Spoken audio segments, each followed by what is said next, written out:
আমি তো 3 জায়গায় চিৎকার দিতে থাকবো, ছুটবো আর দৌড়াবো আর বলবো উম্মতি উম্মতি। আমি এই চেয়ারের মজা নিব তো নিব কোথায়? ওই রসুল যিনি উম্মতের জন্য এতটুকু দিয়া গেছেন, বলেন আজকে তার আদর্শ শুধু দাড়িতেই নিবদ্ধ, শুধু টুপিতেই, শুধু পাগড়িতেই, যে 24 ঘন্টায় 23 বৎসরের চোখের পানি কোনোদিন শুকায় নেয়। কিতাব পড়া দেখেন, আগেও বলছি এখনো বলি, শুধু নেট কাটলে হবে না আর রাত্রে ফেসবুকে লিখলে হবে না। কিতাব পড়েন, আল্লাহর রসুলের 23 বৎসরের চোখের পানি শুকায় নেয়। জিবরিল আর মিকাইল জিজ্ঞাসা করছে, মা জালা আরাকা তাবকি, আপনাকে যখনই দেখি কাঁদেন কেন? বলছে উম্মতের জন্য চোখের পানি শুকায় না। ওলামাদের মজলিস হিসাবে বলতেছি, পড়েন আবুল সামরকান্দির কিতাব রহমতুল্লাহি আলাইহি। উনি লেখছেন, আমি লিখি নাই। উনি কিতাবে লেখছেন, আমি লিখি নাই। আমি বলতেছি, আপনি তালাশ করে সত্যায়িত প্রমাণ করেন। উনি লেখছে আল্লাহ রসুল কবর থেকে উঠবে, ওহুয়া ইয়াবকি ওয়া ইয়াকুল, চোখে পানি নিয়ে উঠবে আর চিৎকার দিতে দিতে উঠবে, জিবরিল ময়দান তো খালি, আমার উম্মত কোথায়? ডাইনে দেখি উম্মত নাই, বামে দেখি উম্মত নাই, সামনে দেখি উম্মত নাই, পিছে দেখি উম্মত নাই। জিবরিল সান্ত্বনা দিবে, মা শাক্কাল আরদা আহাদুন ইল্লা আনতা, আপনি ব্যতীত জমিনের উপরে কাউকে উঠানো হয় নাই, উম্মত উঠে নাই। আপনি চিন্তিত হয়েন না, আপনি পেরেশান হয়েন না, উম্মত ওঠে নাই, উম্মত হারায় যায় নাই, আপনার পরে উম্মত উঠবে। যেই উম্মতের মানুষ একটা ইউনিয়ন পরিষদের চেয়ার পাওয়ার জন্য মরতে রাজি, মারতে রাজি, বুকের তাজা রক্ত দিতে রাজি, সন্তানকে এতিম করতে রাজি, নববধূকে বিধবা করতে রাজি, ওই রসুল কিয়ামতের দিন সাল্লাল্লাহু আলাইহি ওয়াসাল্লাম মাকামে মাহমুদ পাবেন। কিন্তু ওলামা বলে বসবেন কিনা? বলেন আপনারা বসবে কিনা মাকামে মাহমুদে গেয়া? বরং বুখারী রহমতুল্লাহ আলাইহি তো বলে হাত রেখা দাঁড়ায় থাকবে। কেন বসবেন না? এত দামি চেয়ার, মাকামে মাহমুদ, যার উম্মত ইউনিয়ন পরিষদের চেয়ার পাওয়ার জন্য, কাউন্সিলরের চেয়ার পাওয়ার জন্য, ছোট একটা এলাকার নেতা হওয়ার জন্য, জান দেওয়ার জন্য তৈয়ার, আর উনি মাকামে মাহমুদে বসবেন না কেন? যেই রসুল কিয়ামতের মাঠে বসবে না, বলবে আমি বসবো না, 2 কথা লেখা আছে, চেয়ার যদি আমাকে উড়ায় জান্নাতে নিয়ে যায় তাহলে আমার উম্মতের কি হবে? দ্বিতীয়, আমি উম্মতের সাথে অঙ্গীকার করছি হাউজে কাউসারে সাক্ষাৎ করব। আমি অপেক্ষা করব উম্মত যেন হাউজে কাউসারে এসে অপেক্ষা না করে। তৃতীয় লেখছেন, আমি 3 জায়গায় ছুটতে থাকবো। আমি এই চেয়ারের মজা নিব তো নিব কখন? আমি তো হাউজে কাউসারে যে পানি পান করাবো, মিজানে যায় দেখবো পাল্লা কিরকম, সামনে ঝুঁকে না পিছে ঝুঁকে। আমি তো পলসেরাতে ছুটে যাব, আমার উম্মত পার হইতে পারতেছে কি পারতেছে না। আমি তো ময়দানে চিৎকার দিতে থাকবো উম্মতি উম্মতি বইলা। যদিও নাকি সমস্ত নবী রসুল চিৎকার দিবে নাফসি নাফসি বইলা, আমি তো 3 জায়গায় চিৎকার দিতে থাকবো, ছুটবো আর দৌড়াবো আর বলবো উম্মতি উম্মতি। আমি এই চেয়ারের মজা নিব তো নিব কোথায়? ওই রসুল যিনি উম্মতের জন্য এতটুকু দিয়া গেছেন, বলেন আজকে তার আদর্শ শুধু দাড়িতেই নিবদ্ধ, শুধু টুপিতেই, শুধু পাগড়িতেই, শুধু একটা জুব্বাতেই, শুধু সকাল বিকাল জিকিরেই, শুধু দাওয়াতেই ওই রসুল আদর্শ দিয়া গেছেন আমাদেরকে।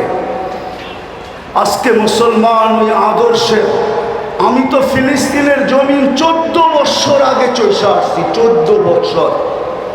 আপনি তো মিডিয়ায় দেখা চিৎকার দেন, আপনার সাথে আমার কোনো বিরোধ নাই, কিন্তু আমার মতো ওই জমিন চইসা দেখেন না আপনারা।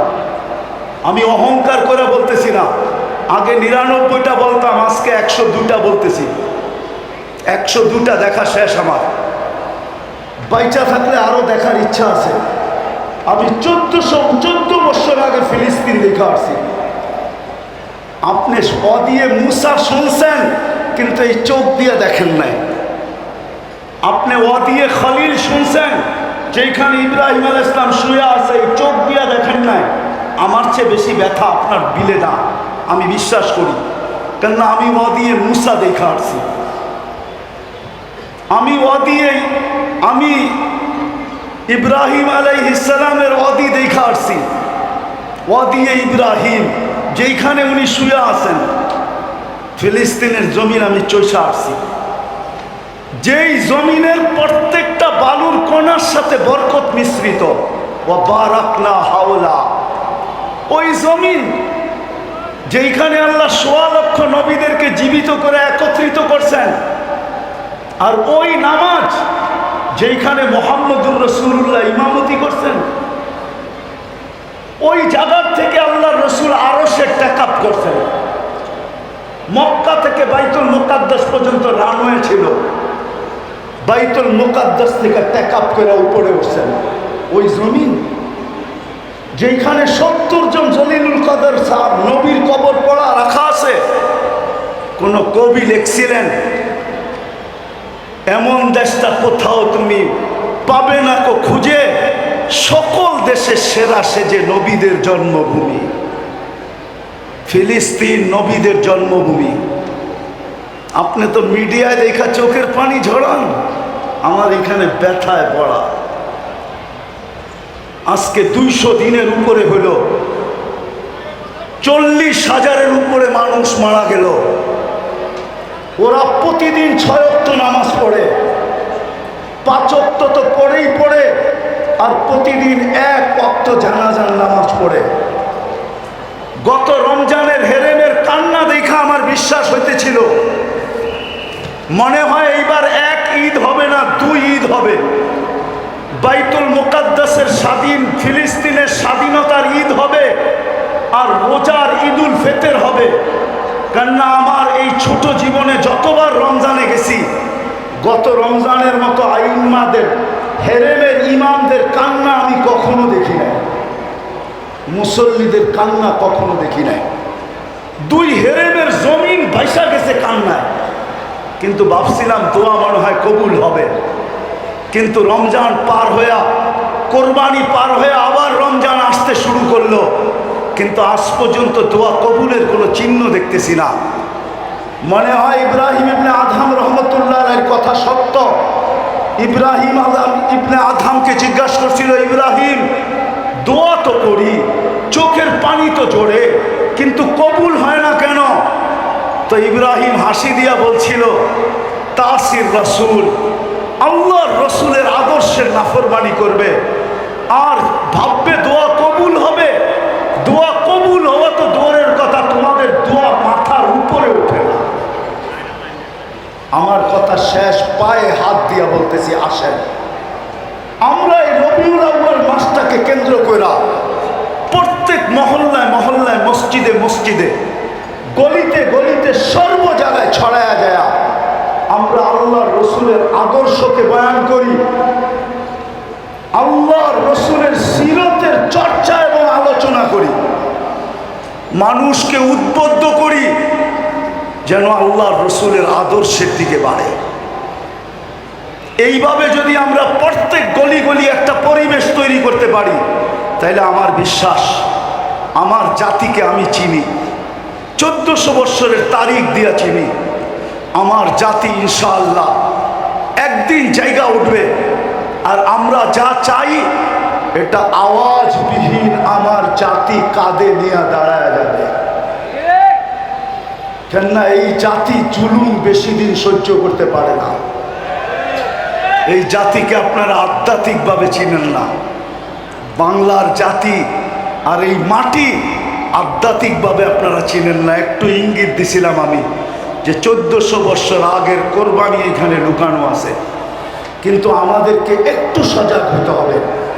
প্রত্যেক মসজিদ মসজিদ, মহল্লায় মহল্লায়, আমার বিশ্বাস ওলামায়ে কেরাম এইখান থেকে আজকে প্রোগ্রাম বানাবে যে আমরা ঢাকা শহরের একটা গলি রাখবো না, একটা মসজিদ রাখবো না, একটা ওয়ার্ড রাখবো না, আমরা সিরতের প্রোগ্রাম দরকার হইলে ডেলি 5টা 10টা করব। আর আলহামদুলিল্লাহ ঢাকা শহরে ওলামা একরামের অভাব নাই।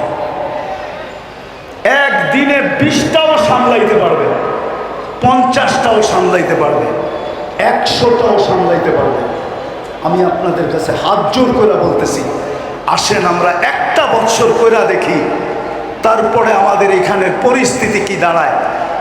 যদি কথা সত্য বলে থাকি তাহলে আল্লাহ যেন এটাকে কবুল করেন, আর যদি ভুল ত্রুটি হয়ে থাকে তাহলে আল্লাহর কাছে মাপ চাই, আল্লাহ যেন মাপ করেন। সবার কাছে দোয়া চাই, আল্লাহ যেন সুস্থ সবলভাবে আবার এই মাটিতে সফর শেষ করে আবার ফিরায় নিয়ে আসেন। ওমা আলাইনা ইল্লাল বালাগ।